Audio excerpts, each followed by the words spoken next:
Hello and welcome to your first Volley tutorial. In this tutorial, I would like to teach you guys how to install Volley, how to create a function that we will use to call upon the web API, and how to use that function. First, to get started, we have to go to the Gradle scripts under build.gradle module apps. We have to add two more dependencies, the first one being JSON and the second one Volley. Next, we have to create a few helpers that are going to help us to call upon the web API. Under the package helpers, I have config. Config holds the URL of our web API. Next, we have myJSON. MyJSON holds a single function that returns a JSON object. And final, we have myRunnable.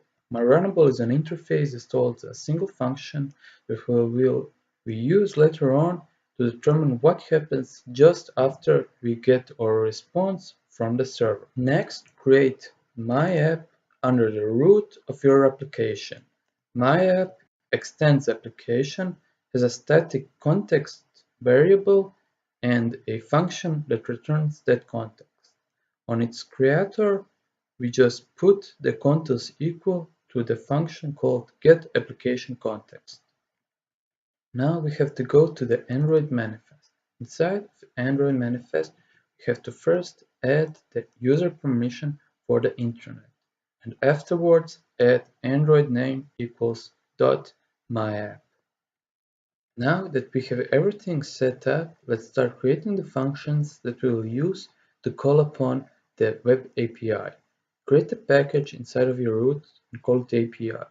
Under it, create a class. I call it API users. API users consists of the functions that we are going to use to call upon the web API. Now, let's take a look at the functions that we are going to use to call upon the web API. The first one is called select, and it takes in two arguments. The first argument being context, and the second one a myRunnable. MyRunnable is going to be executed once we successfully get a response from the web API. MyRunnable's type is DM users. That is the model that we're going to use as a container for the information that we'll get from the web API. Now let's take a look at the first two lines of code which are commented out.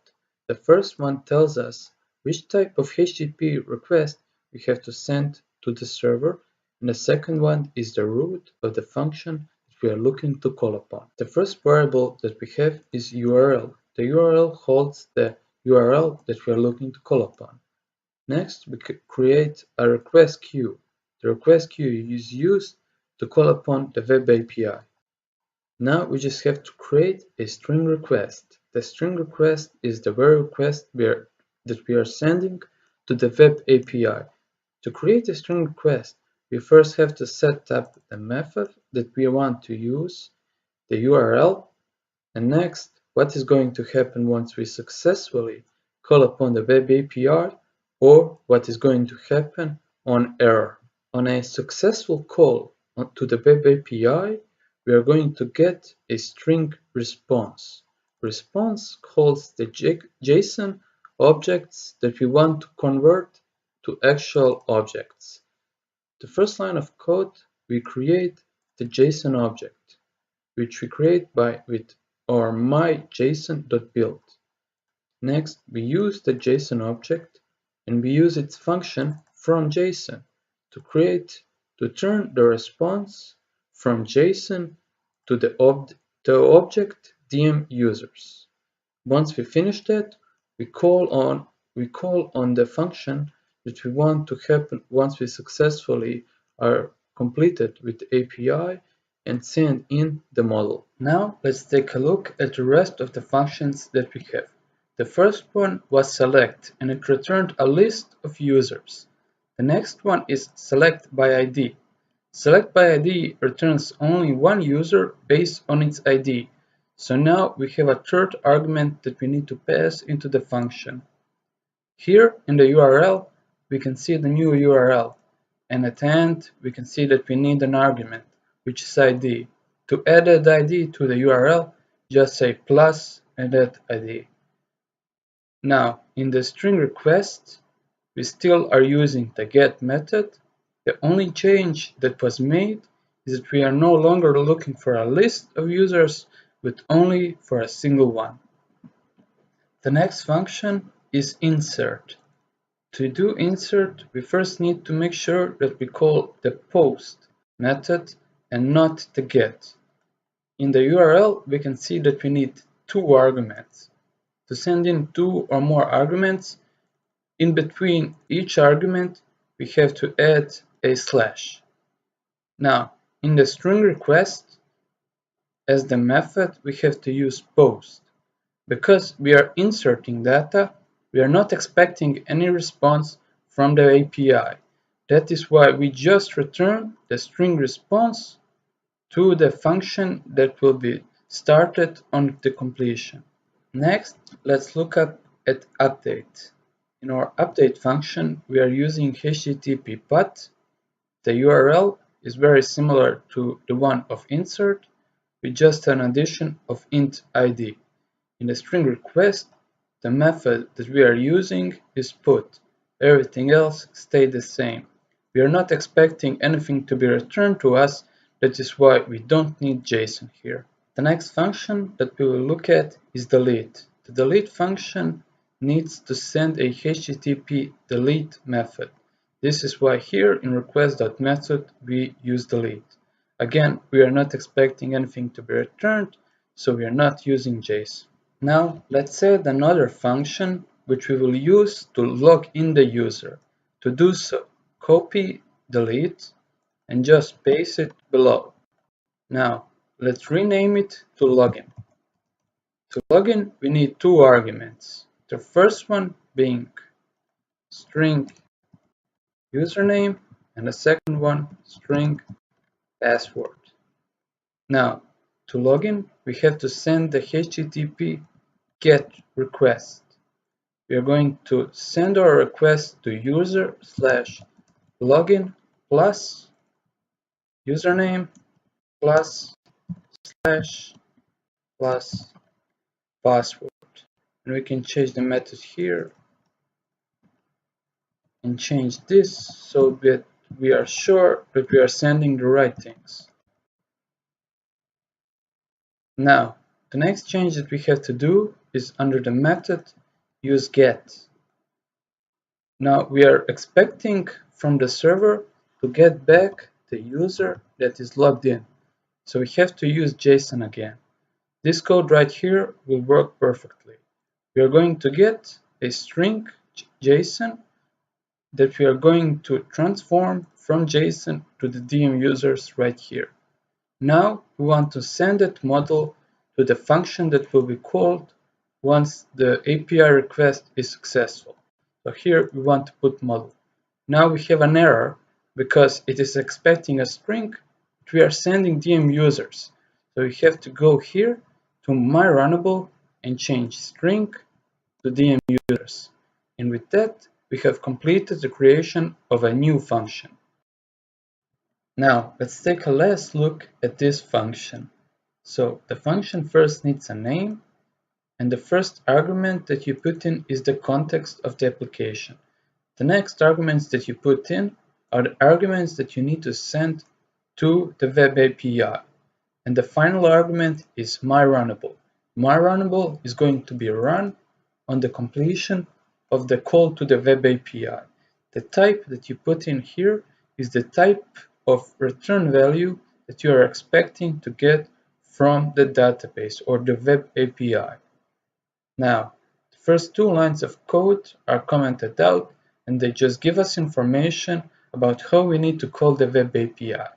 String URL is the URL that we are looking to call upon. Request queue allows us to call upon the web API. The string request is the call to the web API. Its first argument is the method that we are using. The second one is the URL, and the last two are what is going to happen on a successful call and what is going to happen on a failed call. Here inside of the successful call, we take the response and we turn the response to the object that we want to turn it to. And we call the function that we're supposed to call once we have successfully called upon the web API. Here we send in true the DM user that we have created from the response. The last line of code in this function is requestQueue.add the string request. Once you have added the string request to the request queue, you have successfully sent your request to the web API. Now let's try and use these functions. Let's go to the create activity. Inside the create activity, I want to use the insert API. What I want to do is create a new user using the button create txt username and password. So to use the function, let's go here on the onClick and write the following: API users.insert. The first argument is myapp.getContext, txt username.getText to string, txt password.getText to string, and at the end we need to write new space control space enter. Now inside of this function run, we can write whatever we want to happen once we have successfully inserted these users. So what I want to happen is make a little toast saying that the user has been created, and then create an intent to go to the list activity and then start the activity. Now let's take a look at the list activity. The list activity, first of all, has a list adapter to make the list work. Inside of the onCreate, we have the list being called upon, the adapter being set, and then at the end we call a function called loadData. Inside the loadData, what we are doing is calling upon the web API, and we are calling the function called select. The select function only needs two arguments. The first argument being myapp.getContext, and the second one the myRunnable. So when we have successfully collected the list of users, we set the users equal to list of users, and we refresh the adapter so the list adjusts. Now let's take a look at details activity.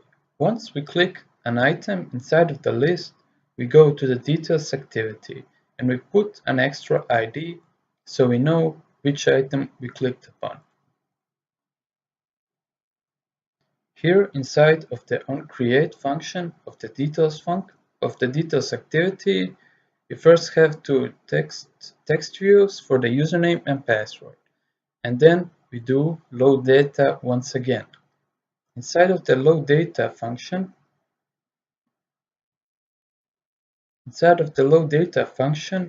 we have two arguments, which are the text views that we are trying to set. So we call upon the function select by ID from the class API users. The first argument being myapp.getContext, the second one the ID that we have pulled through using the extras, and at the end we have a myRunnable. In the myRunnable or the run function, we get the DM user that we have got from the API, and all we do is we set the values of the text. Now let's take a look at the delete. So inside the details activity once again, when we click on the button delete, we call upon the delete function inside API users. To call upon delete, we again need myapp.getContext and ID, and the final argument being the myRunnable. Inside here, we just make a toast that the user has been deleted, and we return back to the list. Now, the last function that we have to call is login. Now, let's go to the login activity. Inside the login activity, we once again have a txt username and password and a button login. Once we click on the button login, what we need to do is write in API users.login, the first argument being myapp.getContext, txt username.getText to string, txt password to text to string, and new space control space enter. Now we have successfully logged in. Actually, so we have logged in and we have returned a DM user. Now, if the DM user is not equal to null, it means we have successfully logged in. Else, we need to make a little toast just to let the user know that he has failed at login.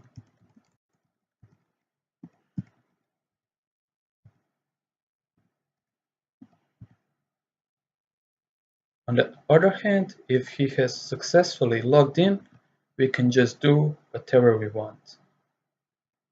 Let's write an intent and let's go from the login activity to the list activity. And now let's call that activity. Alright, I have started up Genymotion and let's see if this works. For the username, let's write in name1, password, name2, and click login. We have successfully logged in and we can see this user right here. Name1 and name2. Now let's click create.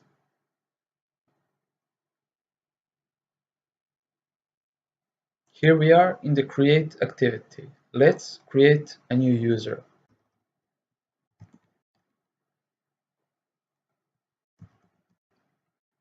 And click create.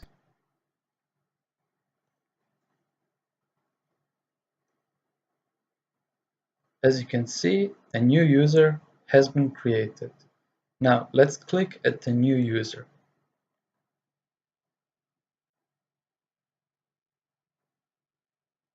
Here is the details activity showing up the username and the password of the user.